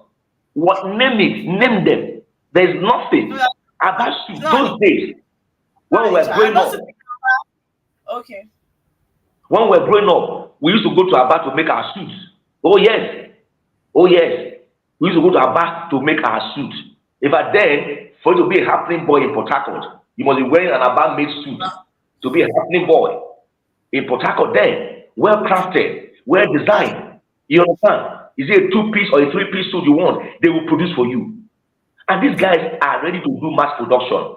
All these shirts we're wearing, all this, corporate shirts we're wearing, will be made, produced in Aba, well packaged. Can the government encourage those people? Can they create an opportunity for mass production and then begin to do what? Begin to export them out of the country to Thank sell. you. You said it all. I had a discussion with the Nigerian Export Promotion Council on this. You know the funniest thing, my brother. Let me tell you one story that happened. Last 2 years, no, I was coming to Nigeria, and because I was here, I went to Wales to buy some T-shirts, which is what America are using now. They branded it, some of them already. It's what Srtv is using. I had this T-shirt, and sometimes I just bring them to London, and I retail them here one-on-one. I sell them in bulk. And it happens that the quantity I have were too much, and I was going to Nigeria, so I packaged them and I sent them to Nigeria. You know what they were saying? It's foreign made, it's British made, but the truth is that those clothes were made in Sri Lanka, brought to Wales. I brought it back to London. Now brought it to Nigeria, and I told them, you are using something made in Sri Lanka. It's not made in England. They didn't understand that because I brought it from England. They thought it's made in England. What you just said now is, do you know that in London here, anything you bring here, we sell. They don't care who produces it. And it hurts me deeply when I see our rich men not participating in this, because we have if you go behind where I am now, I'm somewhere near Tottenham. You see the Greek market, the Turkish market, they bring in their products in mass. That's in Dubai. In Dubai, they have a China market in Dubai, China village. I've been there. I have been there. Thank you. I have been there. Come to London. We have even in London here, you have Chinese village. Anywhere in the world. And when I said to the Export Promotion Council, can we have a Nigerian village? Why can't we have Nigerian center in all of these countries? So these are the things that the government should do to empower people and stop stressing people by giving them too much load on their head. You increase everything. Power is expensive. Fuel is expensive. Income is not increasing. Expenses are increasing on a daily basis. People are dying of depression. People are dying of lack of no money. People are dying of lack of no health care. People are dying on road because the roads are not good. What are we talking about? And then you keep talking about buying a presidential jet. The National Assembly will allocate money to the government. You're building a BPR for 21 billion naira. That is madness. That is pure madness. You see, it's madness, sir. It is madness. Listen, we're not going to finish this today, but I'm so happy always to have you, Mr. Treasure. It's a pleasure to have you here always, but meanwhile, I'm going to do more with this, all right? We're going to have some deep talk after this show, and we're going to plan what we're going to do next, all right? You are somebody that is wonderful and that I really want to have. Together, maybe we can make a big change in our own small way. You know what I said? Last time I was proposing, when I was doing my last year when I did the Nigerian week, one of the things I was very interested in it, when I make phone calls, I use talk telephone in the UK. And when I call, my customer service, it goes straight to South Africa, and sometimes it goes to India. And I said to myself, because you know why? Because the cost of paying people here to do customer service, just to receive call for you, is about £2,000 per month per person, and they work 8 hours and go home. You know, and I said to myself, that's why they contract this job to India, and they contract the rest to South Africa. Nigeria have some. So I said to MTN, can we do this? Can we do this with Glow? You understand? So they can create that center where people like the Mary, young graduates can go and earn £1 million a month. You see, a job of £2,000 is almost £4 million. If you tell you will do it for £1,000, even you that take the contract home, you have a lot of money. And you will have enough of customer service job in the United Kingdom. As I speak, I'm not talking of America. All these jobs, the young graduates in Africa are waiting. Just only customer services. But they are there. If I said the power they use in do Yahoo, if these young boys have a £1 million job a month, they will prefer to go there and be safe. So we like you said, how can God, you were talking about what God has deposited in the land. What about the people God has deposited in the land? The young, talented people. We are so lucky to have a youthful population that can work. In the UK, all our people are old now. We're all old men. That's why they bring people here to come and take care of the old. The population here is old. The Nigerian population is young because our people, they die on time. So we don't even have old people in the land. It's only young people who are ready to work. Yet the government cannot get us to work. It doesn't make sense, my brother, that we have a viable land, we have a strong youthful population, and we're not making money. Something is wrong with our government. We need to address it. Well, Timmy, I wanted us to say, let us stop today because we could not even go on and on. There's too much. We only look at punch and we are out of time. We're going to do this again. I'm going to look for a time. I'm going to have a discussion with you. Hey, for your information, guys, you'll be seeing more of this man. His name is Treasure Timidare. Treasure Timidare is a public affairs analyst. He's a journalist. He's all and all for me right now. And like I said, the way Oprah discovered Phil, if you watch that show, that is who this man is. He's going to load us and he's going to take us to a different level. Watch out as I'll be on the show more and more with him. Thank you very much, Timmy, for joining me today. Thank you so much for having me. Thank you so much. Thank you, Mary. How is Abuja today? Yes. Abuja is fine. Okay. Thank you so much, Daddy Joe. So I'm like I told you, anytime, any day, I'm ready to talk about not only Liverpool, but yes, I need you more Nigeria. than you can imagine. I need you more than you can imagine. All right, so that's what we're going to draw the curtain for this show today. Thank you very much for joining us. It is Wake Up Nigeria, and this is what we do. We take a look at what is happening in the country. Sometimes we just allow it to flow while we stay focused. Nigeria can be best. And two things you need to take away from the show today. If you don't take it down. Nigeria is said to have all the beautiful resources because God has deposited in our land, like what the Bible said, till the land. And what God has given us to support it is youthful population, young people, talented people who can do great things. How that our government is not converting this into resources, into wealth, is a sin. And that's what we need to be addressing. So the question you should be asking your governor is, sir, look at all these young people, look at the beautiful land. What are you doing to make them work so that this land will make money? Timmy just told us something that if we can make the people producing things in Aba, clothes, shoes, and all, if we can encourage them, we don't need to say what we can do with the innocent vehicle. The Bible farming, the pyramid, the northerners, there's nothing that you not see in the north. So when you say, oh, some part of the country have it or no, go to any state you see, God has dropped something in there. Like I said, is there any reason why River State cannot go into proper farming? Now we're frustrating production of the only production company. I don't like Dangote, but the company, the refinery is not owned by Dangote. He might be controlling it. It's owned by Nigeria. Dangote refinery belongs to Nigeria. Dangote will soon die. The refinery will still be there. How dare you frustrate the effort of a Nigerian? That's something I don't understand. As you play your politics, people like Wike continue to hold on to power. Wike, do you think beyond the outside the box? Is all you know politics? Don't you think productivity is part of politics? Those are questions we all need to look at as we end this show. Thank you very much for joining me. My name is Daddy Chris. I'll be here again from time to time. Unfortunately, those of you fans of Princess, she's not going to be available for some time, but she'll still be here to join the show. I know you guys miss her. She will still be joining us very soon. But until then, I will say, stay out of trouble. Please do well to follow us in all our social media. I don't do this always, but I have to do it today. And hey, if you have any question, if you make a comment, then you know. And sometimes you want to be a guest on this show, just write to Daddy Chris. And if we know who you are, we'll bring you in to contribute to discussion that will move the nation to the next level. That is where I will draw the curtain for today. And I say, stay out of trouble. Princess will say, please, if you must drink water. Oh, that's what the other man said. They'll say, please don't drink and drive. All right? And stay out of trouble. Until tomorrow, hopefully I'll be here to make your day a memorable one. Goodbye. God bless you. Looking for a home away from home in Abuja? Look no further than Srtv Shortlet Apartments.